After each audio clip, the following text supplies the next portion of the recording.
পাশ দিয়ে ধেয়ে যাওয়া নক্ষত্রের প্রভাবে সৌরজগতের পরিবেশ অস্থিতিশীল হয়ে উঠতে পারে।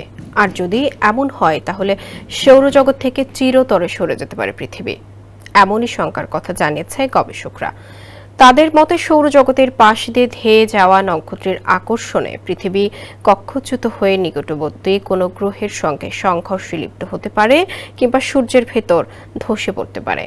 গবেষণাটি ইকারাস জার্নালে প্রকাশিত হয়েছে। সূর্যের সঙ্গে তুলনা করা যায় এমন একটি সৌরবস্ত্র যদি 10,000 অ্যাস্ট্রোনমিক্যাল ইউনিটে পৃথিবীর পাশ দিয়ে যায় তাহলে যে কোনো গ্রহের বায়ুমণ্ডল ক্ষতিগ্রস্ত হয়। গবেষণায় জানানো হয় এই ধরনের সৌরবস্ত্র আগামীতে পৃথিবীর জন্য বড় হুমকির কারণ হয়ে উঠতে পারে। এখন যে কোনো ব্র্যান্ডের পুরাতন এসি বদলে নতুন ওয়ালটন এসিতে উপভোগ করুন 25% ছাড়।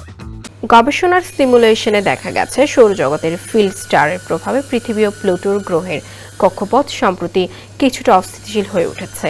এই নক্ষত্রের মহাকর্ষ বলের প্রভাবে শুক্র গ্রহের কক্ষপথের অস্থিতিশীলতা 50 থেকে 80% বেড়েছে। আগামী 5 বিলিয়ন বছরে প্লুটো গ্রহের কক্ষপথেও এই অস্থিতিশীলতা 5% বাড়তে পারে।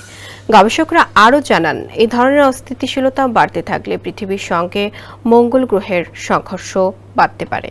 এছাড়া শুক্র গ্রহের কক্ষপথের পরিবর্তন ঘটলেই শনি কিংবা মঙ্গল গ্রহ পৃথিবীর সঙ্গে সংঘর্ষ বাধাবে। আর পরিস্থিতি বেগতিক হলে পৃথিবীর সূর্য শুক্র কিংবা মঙ্গল গ্রহের সঙ্গে সংঘর্ষে জড়াতে পারে। একবার কক্ষচ্যুত হলে পৃথিবীর সৌরজগৎ থেকেই সরে যেতে পারে।